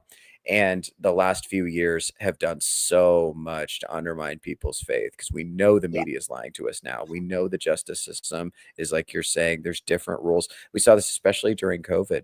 There's just different rules for the people in charge, and everybody knows it now. And it's like, how do you not be cynical after that? How do you feel like a sense of like national pride? Like, imagine asking Zoomers today, with everything they've seen, young Zoomer men who've been treated like such garbage their entire lives. Imagine asking them to get up and join the military and die for their country. Imagine doing also, that. I'm sorry, I don't quite understand. I mean, I do understand, because I understand the cultural and psychological backgrounds to it, but we got the vote. Why didn't we end up in part of the draft? Because we should be. Because back then, at the time, there was a separation between men and women, and women generally took care of the household and the kids. I mean, I get your point. I get your point on that, and it's because as much as things have changed and the equality for all, and men are equal to women, and the vote, and all these things that the left has that are all of their talking points, is that there is still that male drive to protect women. We don't want women in the military. Yeah. Since I was 6 years old, the only goal I had in life was to become a Marine. That was my goal. That my entire life after that revolved around that to a certain degree. Mm-hmm. And at the same time, I'm one of the first people to tell you that women do not belong in mixed units in combat. And they especially do not belong in mixed units in special forces. If you get enough girls that can actually pass all the qualifications without lowering them, and you want to make an entire special forces unit made out of females, only females, they pass all the qualifications, okay, I'm good with that. But it has been proven over and over and over again that if you put a female in a male unit for a forward operating mission or special forces, they cannot turn off that need to protect the female. Yep. They've done psychological tests through all sorts of things. Guy gets hurt, you put him to the corner, you hand him a fucking gun and some freaking frags and say, we'll be back to get you when the mission's over. And then they do that. They finish the mission, they come back and get the dude. Hopefully he's still alive, and they get out. But almost every time, if the person who's injured, if the person you got to put down and leave with some frags and that's all they got is a girl, suddenly the mission's not nearly as important and getting her back to base is. And that can't be allowed to happen. It's also this is important too. This is like not a nice thing to talk about, but when female soldiers get captured, it's like really not a good thing, especially with who our enemies are. Yep. Like bad things like this happened. This happened. If you look at It's horrible as it is, but in some ways it's even worse if they get captured with male with male comrades, because they will do those things to the women anyway, but now they'll do it to them in front of the men, which is much more likely to psychologically break them than if they were being tortured themselves. Yep. It's bad. And this is, I mean, if you look at the rape of Nanking, this is it's like one thing that like kidnapping a bunch of a country's women and then sending them back pregnant is a real fucking thing that they will do if they can. And it's horrible. The rape of the Sabine women? Yeah. How was Rome founded? Yeah, it's not good. And it's fucking demoralizing for a nation when something like that happens. And we know that. It's just like I hate this idea. One of the things that it bothers me so tremendously that, you know, feminism has really undermined is that we've popularized this idea that men hate women. And I've talked about this on stage before, but it's like, you guys have no idea how much we love you and care about you. You have no idea how much every man has this deep innate desire to, you know, protect women. You guys do. You have no idea on their side. Yeah. And it's like, it's a sacred thing that drives us. It's powerful. And I think we've done so much. It's actually one of the things that makes the Western world and modern first world countries so much different from the rest of history and most of the rest of the world. We don't think of that as a legitimate punishment or way of dealing with things. I mean, during Kosovo, there were a lot of Muslim women that were raped specifically because they knew that the families would reject them and would be broken by it. Yep. It's horrible. I mean, in fucking China, it's considered a normal part of torture and dealing with prisoners. In fucking Iran, considered a normal part of dealing with fucking prisoners or girls who speak out or shit. I mean, it's not only happening on small battlefields and shit. It's all over the world. We do not do it. We do not believe it's legitimate or okay. But it drives me crazy that so many people born in the West do not understand that the rest of the world does not think the way you do. At all. And that's why. And that is a problem that you see a lot of times with the protests that are occurring here in this country. The outrage that's happening against the right by the left when it comes to the insane is because they're only seeing their own problems. They're not looking at the real world. They can't see the real world. They're never been engaged, never really investigated, and have no idea what's going on with the rest of the world. So their first world problems and issues seem to take are over top of everything else when you have third world countries in much worse shape and much worse things are going on to women in those countries, and they choose to ignore it because their first world problems are the most important for the entire world when it's not. Well, yeah, and also they have no understanding or sense of history at all. Yep. They can't acknowledge the amazing strides that have been made in all sorts of ways, especially women's live and ability to run your own fucking life.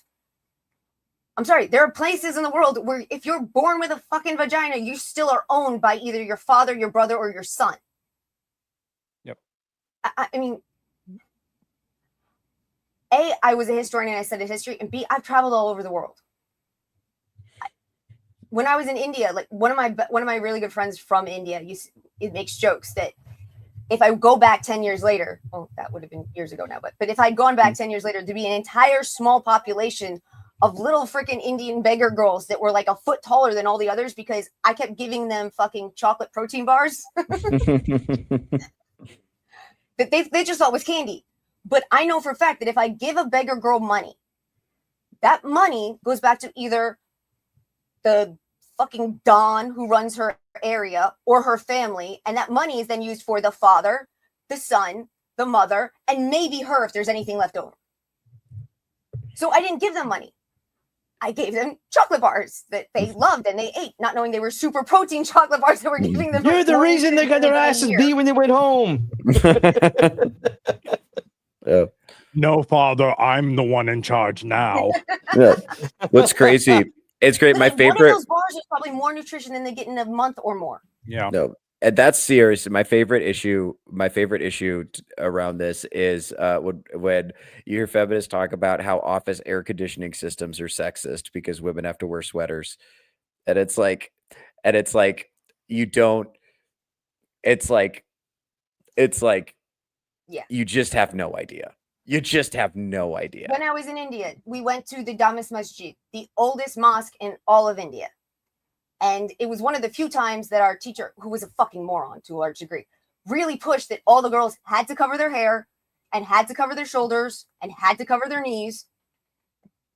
And I mean, it really pissed me off. His sister-in-law had come to talk to us earlier when we first arrived, and she had made this very clear that most places we go, especially in a place that's religiously based, you need to be covered. But there was like, it's so hot. Can't we wear tank tops? And our teacher was like, sure. Just be comfortable. We went to, I'll tell the Damas Masjid story again, but we went to a Sufi shrine, which is, so it's underground. And the main shrine area, women aren't allowed in there anymore because it's so dark and women kept getting attacked. So women can't even go in the main shrine area because it's not safe for them. But the older, there's still like huge amounts of other people in the other area. And if I pay attention and I understand cultures, so I looked at all the women around me, and all the Indian women walk around like this. So if anyone gets too close, they're just they're doing this all the time. And so that's what I started doing, and I was fine. And we had one girl, because I started with a study abroad, and then I stayed on my own. But with a study abroad, this girl fucking had a complete another mental breakdown. She kept getting touched, and she kept feeling. There was one particular guy who was following her throughout the area, and like, our teacher did nothing. I literally had to put her in front of me and fucking calm her down. And literally, she was bigger than I'm tiny. She was bigger than me. And I had to like protect her from everything around her because she was having a complete mental breakdown and couldn't handle it. Where if she hadn't been wearing a fucking tank top at that place, it probably wouldn't have happened. I'm not saying that the culture is right. I'm saying this is the culture. You fucking follow it when you're here. Yeah. Yep. The teacher didn't care. Finally, we're going to the Damas Masjid. The teacher finally says, you got to cover up. You got to cover up. So there was this one girl. She's got naturally bright flame orange red hair. And she would not fucking cover up anywhere we went most of the time. And I fucking tied the scarf around her neck to go to this thing.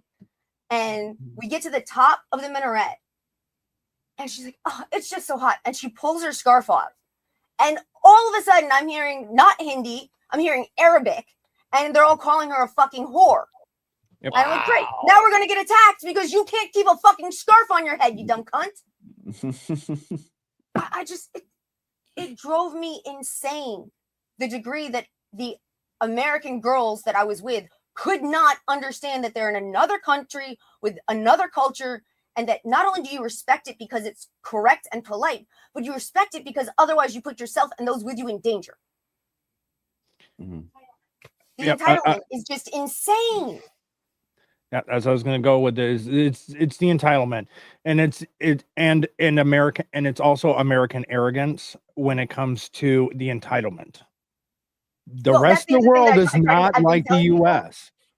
15 or 20 years ago, generally speaking, if you get in trouble overseas, it's not going to be too bad because nobody wants to fuck with the American government.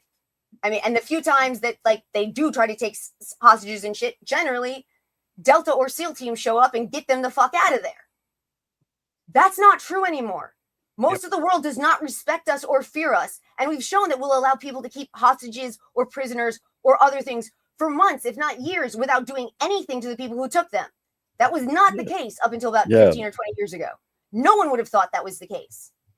Yeah, we don't mess with terrorists and we don't negotiate with terrorists, but we'll drop pallets of cash to countries that foster and support and financially back terrorism. Yeah, and if you put one of our WNBA players in jail, we'll send you back a warlord just to get get her back. But 2 American citizens held hostage by Hamas one female who's almost definitely being constantly fucking raped if she's still alive. We didn't do anything to get her out.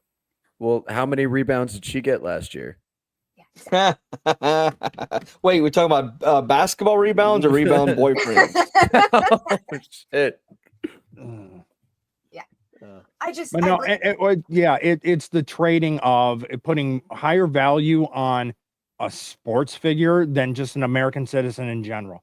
And on top of that, knowing so talking about the Brittany Griner situation just in general, is that she was playing basketball in Russia and the leagues. I mean, she Because was they paid her living more. there. She knew the law. She broke the law in that country as being a person playing sports and essentially living on a visa in there.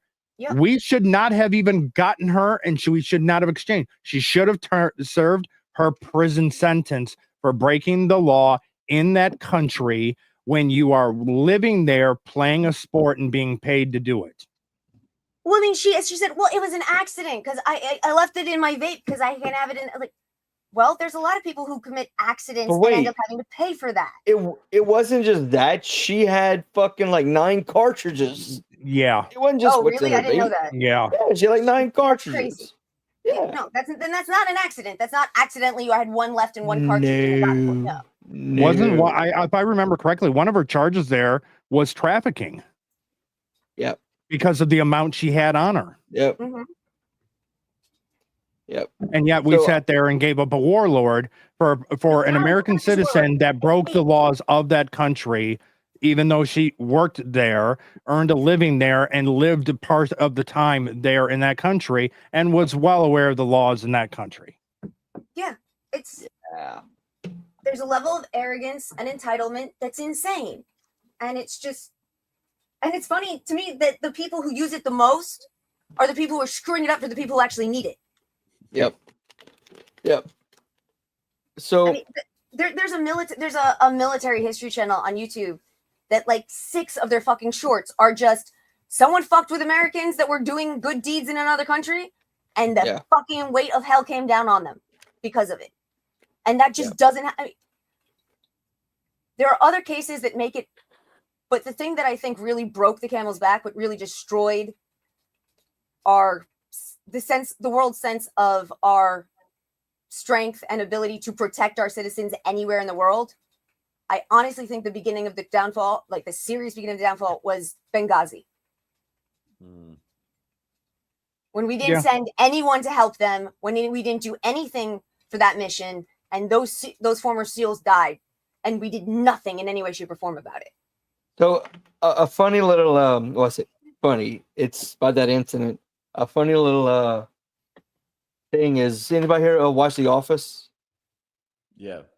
Yeah. Okay, so John Krasinski and the guy who played Pam's fiance are in the 13 Hours movie, and they're both soldiers in Benghazi. And people are like, "Oh, it's canon to The Office." Jim left, and I forgot his name. They left. They joined the military, and they went. Sorry, ADHD brain. No worries. That link I sent. I don't know how you feel about showing videos like that. But it shows. I'm not comfortable with it yet, quite yet. Not until we'll get a little more. Okay. If you two guys want to watch it, like whenever we're done or whatever, y'all go ahead. It shows a guy grab a woman in a house with a knife, and cops went in and took care of it. But what's the thing is why I shared it here. The garland from the window is still in the cop's arm. His body cam catches the garland. It's like it was a festive shoot. Woman was saved. Yeah. Yeah, I got you, man. The idea that like I said, I've traveled all over the world. I never felt unsafe. A, I did research on where I'm going, and I understand the culture and stuff. And B, because I was an American citizen, I knew that if anything got really bad, that I'd probably be okay. Can't travel like that anymore. Nope. And now we're hated. We're hated and we're an embarrassment. Yeah, my oldest wants to go to. Hated and strong, I could accept. I wouldn't like it, but hated and strong, I could accept. hated and considered an embarrassment or weak is dangerous to everyone. Yeah.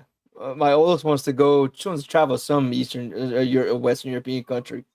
And I'm like, kiddo, not till you're at least 18. Like you, and even then, I don't think you should go. She's like, well, you can come with me. I'm like, well, I'm not safe going there, dude. Yeah. Well, I mean, there was I went to a Jewish holiday crafts festival thingy, and there was a girl there trying to earn money for her class trip to New York. And I was like, I want to support you. I don't want you to go to New York. I love my city. I was born there. I was raised there. It was one of the greatest cities in the world. It is now the hellhole it was in the 70s, if not worse. I wouldn't want anyone to go there, let alone a fucking young female. It's just the idea that I could sit here and say, do not visit New York. Is just almost crazy to me. Yeah. Well, I mean, it's the same thing with New Orleans. Strider's come and visit in a few months, and he's like, wants to come from Mardi Gras. I'm like, dude, that's like the worst time to be in that city. I said, look, my wife goes to parades at her at her parents' house, which is like right just outside of the city of New Orleans.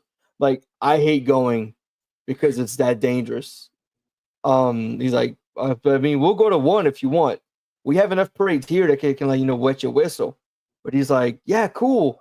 I started explaining how dangerous it is. He's like, oh, maybe we shouldn't go. I'm like, no, man, we can go do one, experience one. But man, it's not what you think it is. It's like you're not safe in that city anymore. No. I tell people all the time, don't come to New Orleans. It's not worth it. Not worth your life. I mean, and these were great cities, known for entertainment, known for being a great place for tourists to go, and now they're just awful. So we're gonna do a little round the horn here for final thoughts on the pardoning. Oh, right. We kind of went pretty off topic. Oh, no, today was, while that was the kind of the focus and the starting off jumping point, today was more or less bitching about our government and what our current state of government is. So all of these have been good. Everything is still been within the theme, because that's the one thing about the show is there may not be we don't have specific topics. We have themes. So as long as the conversation falls within the theme of the show, any conversation is welcome and points are allowed to be brought.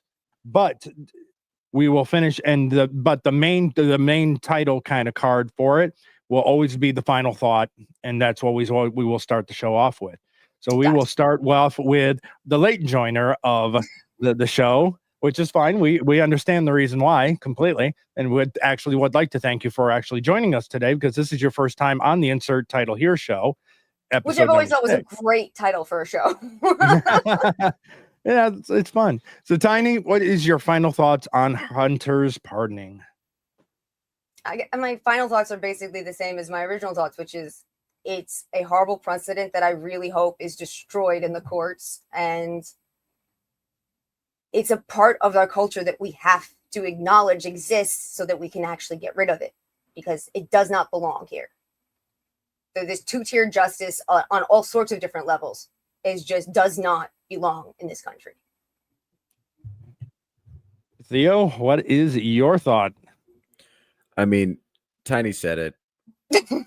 That's exactly right. And the other thing too is that their best, I said this at the beginning, but their best excuse is that it's a father showing compassion for his son, when really, if you know anything about addiction, he's not being compassionate at all. This is just going to give Hunter no incentive to change his life. And so it's not good for Hunter, and it's especially not good for America. Like, people have at least they're out in the open with their corruption now. At least they can't hide it anymore. There's no excuse for this. Like, if you're still voting Democrat after this, I don't know what the fuck is wrong with you. Like, seriously, you need to wake up. This is terrible. And the co-host Darnell, what is your final thoughts on Hunter's pardoning? Theo's right about the enabling. My younger brother, his whole life was excuses made for him. This and that, no charges pressed. My mom would let it go. Well, he overdosed on fentanyl. Well, I mean, hey, guess what? It's your fault, But I'm honestly, I don't give two shits anymore. And I think this election cycle kind of like burned a lot of people out with politics. The guy, no matter, look, I don't care about seeking justice because the guy might get held accountable in 5 years, 10 years, whatever. Let's just fucking move on and be better from this point forward. No, I mean, we're just keep like running on a fucking treadmill if we don't do something different. So my final thought is that I don't think it was right. It was a backtracking of what Biden had constantly said.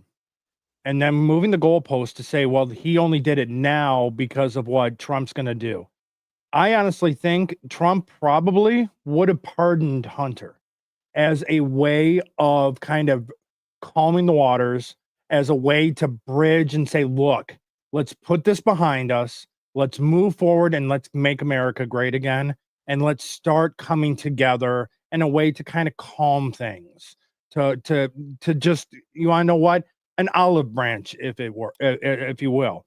Mhm. So now with Joe doing it, I think it sets a bad example. It now allows it. I agree with Tiny. I think it's going to get destroyed in the courts. I don't think it's going to stand for the broadness that it is. Now, the crimes that he's already been convicted of on the federal level, I think those are going to stay. But it's not going to protect him for things that he hasn't been charged with yet or things that have not yet come forward.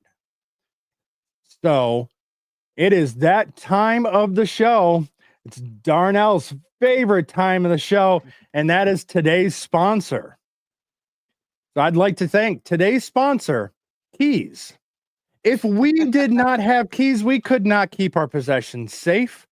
We would not be able to lock up those things that are precious to us, especially this time of the season, locking the gifts up for whether it be for Christmas or for Hanukkah, so that the little kids can't get at it and they can't find out what they're getting early. Not to mention finding that right key that unlocks the heart of your significant other. Also a very important key. May not be a physical key unless it's a chastity belt. Otherwise, I want to thank our sponsor this evening, The Humble Key, keeping society honest by locking it up. That was great. So we're going to do a final love around the the horn. sponsor. We'll do a final outro, and we will actually start with Theo this time. Where are you going to be? What you up to? Oh, well, I'm very excited. I'm launching my live stream, Touch Grass with Theo Snodgrass, tomorrow morning. It's going to be live on Twitter, live on YouTube. It's going to be great. It's going to be the pilot episode. I'm going to find out everything I don't know about running a live stream yet. It's going to be great. It's going to be my first and hopefully my worst show ever. You guys can all watch it. Shit show. It's going to be great. I'm happy. I'm also going to be I'm doing a comedy show at the end of the month over in Coeur d'Alene, Idaho. And I'm going to be live streaming that online as well. So that's very exciting. I'm very excited about that. It's going to be a lot of fun. And if you want to find out what I'm doing, you just go ahead and follow me at Theo Snod on Twitter and follow me at Theo_Snodgrass on YouTube, at Theo_Snodgrass on Instagram. That's where you can keep up to date on everything I'm doing. You can send me a DM if you like my hair. That's all right. I'll be okay with that. It's So a fucking what products do you use? I honestly, this is just conditioner, air, and the love of Jesus, baby. This is. It's hard Telling being you, man. God's favorite. I love your ex fucking profile picture, dude. Thank you. Your YouTube, I got your YouTube up right now. Fucking YouTube's the same picture. Yeah. Like, man, I feel like he's undressing me. I am addressing you, Darnell. That's what's happening. All links of the participants will be in the notes and in the comment I'm gonna section. get better on that, man. Everyone. What was that? I'm gonna get better about posting. I'm gonna get better about posting them. I haven't done my job. I got to do it too. Right, we'll get there.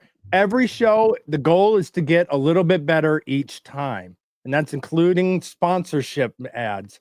eventually it won't necessarily be a live read. I'm probably going to kind of mix in little dramatic commercials in the future as well.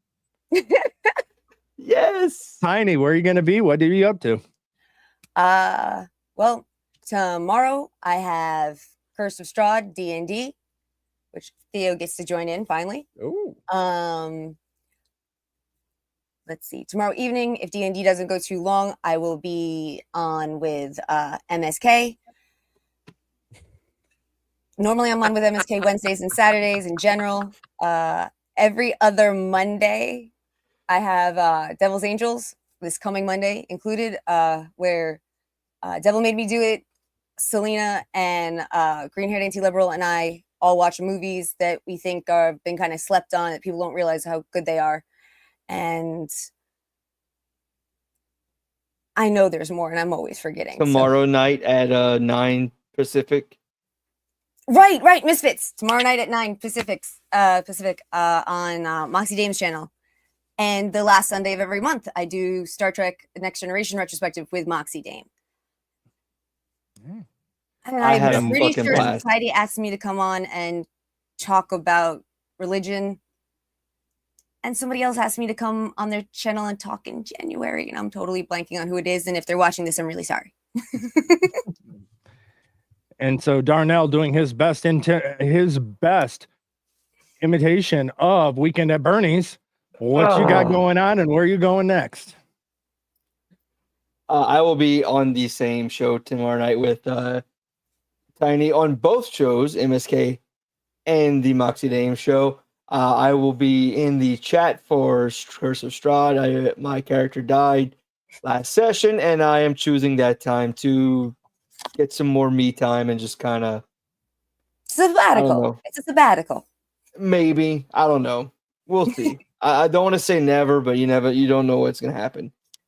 Sunday, I think I'm gonna be on Space Jockeys. We talking about doing the Terminator series and possibly moving a little bit earlier than usual. And then after that, I have 9 p.m. Eastern, which is 8 Central, 7 Mountain, 6 Pacific. I'll be on Sammy Three-Peat's show with a few other people who did the table read.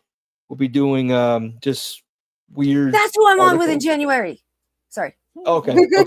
There you go. Hey, well, real quick, Darnell, what time is it in Hawaii?